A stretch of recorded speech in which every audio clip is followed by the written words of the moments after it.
Hello বন্ধুরা, নতুন একটি পর্বে তোমাদেরকে স্বাগতম। পূর্ববর্তী পর্বে আমরা জেনেছি রাশি কী, ভেক্টর রাশি কী, স্কেলার রাশি কী এবং তাদের কতিপয় উদাহরণ। আরও জেনেছি যে আমরা ভেক্টর রাশি প্রকাশ করার মাধ্যম। পূর্ববর্তী পর্বে আমরা মূলত ভেক্টর রাশির উদাহরণগুলো দেখেছি, যেগুলো মূলত আমরা মুখে মুখে দেখেছি বা মুখস্থ করেছি। আজকে এগুলো একটু আমরা হাতে কলমে দেখব। এর মধ্যে দুটি স্পেশাল আছে, যে দূরত্ব, সরণ। আমরা মূলত জানি যে দূরত্ব হচ্ছে স্কেলার রাশি আর সরণ হচ্ছে ভেক্টর রাশি। এবার চলো, কেন এবার দূরত্ব স্কেলার রাশি হলো আর সরণ ভেক্টর রাশি হলো। তো আমরা ফার্স্টে দেখব দূরত্বের সংজ্ঞাটা। কোনো বস্তুর অবস্থানের পরিবর্তনকেই দূরত্ব বলে, অর্থাৎ বস্তুর অবস্থানের পরিবর্তন হচ্ছে দূরত্ব। অপরদিকে নির্দিষ্ট দিকে কোনো বস্তুর অবস্থানের পরিবর্তনকে সরণ বলে। তাহলে বুঝতে পারছো, সবই কিন্তু ঠিক আছে এই জায়গা থেকে কোনো বস্তু, কিন্তু এই যে আগে দেখি পূর্বে কী দিয়েছে, নির্দিষ্ট একটা দিকে, শুধু একটা নির্দিষ্ট দিক দিয়েছে বলে এটা সরণ হয়ে গেছে। ঠিক আছে, অর্থাৎ নির্দিষ্ট দিকে কোনো বস্তুর অবস্থানের পরিবর্তনকে সরণ বলে। অথবা আমরা একটু সার সংক্ষেপ যদি জানি, যেমন সর্বনিম্ন দূরত্ব হচ্ছে সরণ। সর্বনিম্ন দূরত্ব হচ্ছে সরণ, মানে কম দূরত্ব হচ্ছে সরণটা।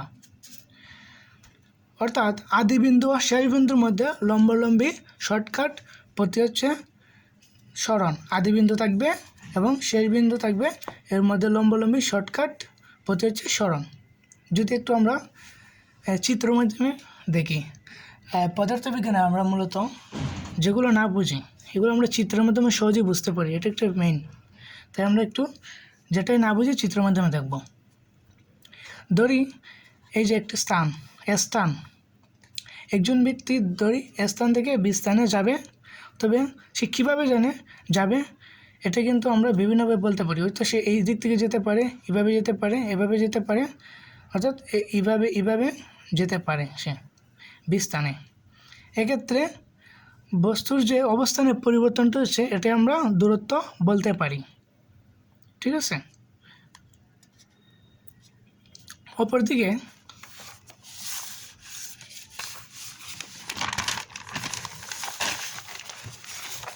অপরদিকে ধরি আমরা স্থান আর বি স্থান। আমরা সংজ্ঞাতে কী জেনেছি, যে ন্যূনতম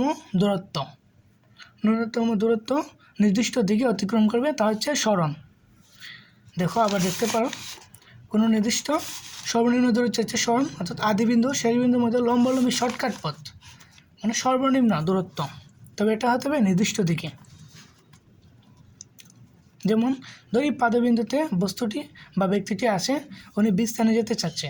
উনি কীভাবে যাবে, সোজাসুজি যদি যায় তাহলে এটি হচ্ছে তার সরণ। এবার আমরা দুটি চিত্রকে একটি চিত্রের মাধ্যমে দেখাবো। ধরলাম ব্যক্তিটি স্থানে আছে, বি স্থানে যাবে। প্রথমে ব্যক্তিটি কী করলো, বিভিন্ন আঁকাবাঁকা রাস্তা দিয়ে গেলো বি স্থানে। এক্ষেত্রে কোনো দিকের প্রয়োজন হয়নি, অর্থাৎ দেখা যাচ্ছে যে বিভিন্ন দিকে তার দিক চেঞ্জ হচ্ছে বিভিন্নভাবে, একবার এদিকে যাচ্ছে, একবার এদিকে যাচ্ছে, এটা হচ্ছে তার দূরত্ব। অপরদিকে এই যে এই স্ট্রেট লাইনটা হচ্ছে সরণ, অর্থাৎ লম্বালম্বিভাবে স্থান থেকে বি স্থানে শর্টকাট লম্বালম্বিভাবে যাচ্ছে, যে এটা হচ্ছে তার সরণ। এক্ষেত্রে নির্দিষ্ট দিক হবে, যেমন এর থেকে বিতে যাচ্ছে, এটা হচ্ছে দিক, এটা হচ্ছে সরণ। আশা করি বুঝতে পারছো। এবার আমরা ম্যাথমেটিক কিছু চিত্রের মাধ্যমে জানব। যেমন আমরা ধরতে পারি এক ব্যক্তি স্থানে আছে, উনি প্রথমে স্থান থেকে বি স্থানে গিয়েছে, বি স্থান থেকে তারপর সি স্থানে। এখন আমরা নির্ণয় করব যে ধরলাম এ থেকে বিতে 4 কিলোমিটার, বি থেকে সিতে 3 কিলোমিটার। যেহেতু কোণের মান 90 ডিগ্রি, যেহেতু এটা সমকোণী একটা ত্রিভুজ হয়ে গেছে। আর আমরা জানি সমকোণী ত্রিভুজে মূলত পিথাগোরাসের সূত্র প্রয়োগ হয়। এবার আমরা দেখব যে আমাদেরকে বলছে দূরত্ব কত এবং 2 নম্বর সরণ কত। তো আমরা দূরত্ব কী জানি, এই যে এ থেকে সি, বস্তুর অবস্থানের পরিবর্তনকে হচ্ছে দূরত্ব। তো দূরত্ব এসি আমরা কি লিখতে পারি, এ বি, অর্থাৎ প্রথমে এ থেকে বিতে গেছে, তাহলে এটা বলতে পারি এ বি। তারপর বি থেকে সিতে, তার প্রথমে আমরা এ বি প্লাস বিসি, তো আমরা লিখতে পারি 4 + 3। এই যে এ বিতে হচ্ছে 4 আর বিসি হচ্ছে 3, এত কিলোমিটার, তাহলে 7 কিলোমিটার। এবার আমরা দেখব সরণ।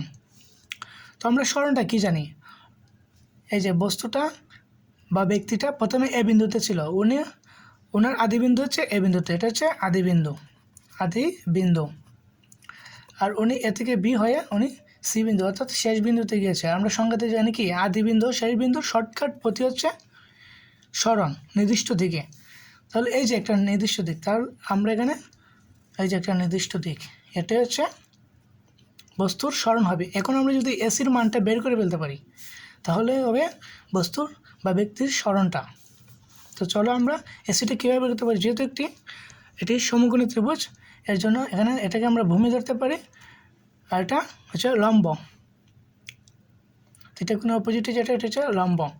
তো আমরা এসিটা কীভাবে করতে পারি, যেমন আমরা জানি অতিভুজ স্কয়ার সমান ভূমি স্কয়ার প্লাস লম্ব স্কয়ার। তো আমরা একবার ধরলাম, এটা অতিভুজ স্কোয়ারটাকে আমরা রুট করে পাঠিয়ে দিলাম, তাহলে কি আমরা মূলত মানটা ক্যালকুলেট করে পেয়ে যাব। আশা করি বুঝতে পেরেছ।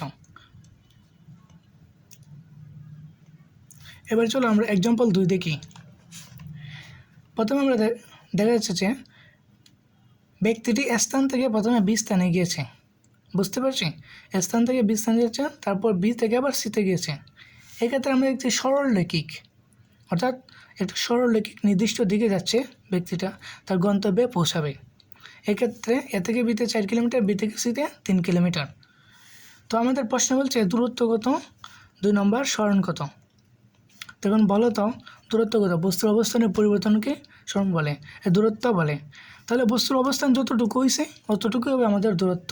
এবার দেখি আমরা, বস্তুটা এখানে ছিল, তারপর এখানে গেছে, তাহলে দূরত্ব হবে এসি, অর্থাৎ এ থেকে সি এতটুকু হয়েছে, এসি হবে এ বি প্লাস বিসি, তাহলে 4 + 3 কিলোমিটার প্লাস সমান 7 কিলোমিটার। আশা করি বুঝতে পেরেছ।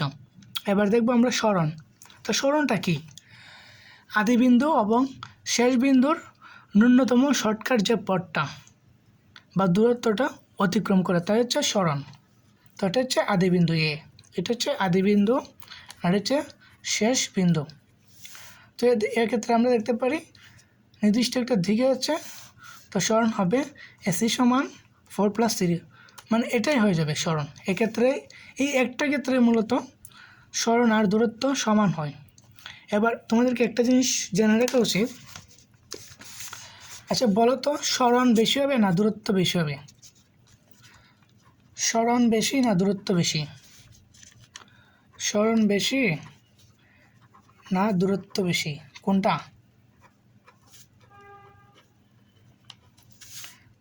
কোয়েকশন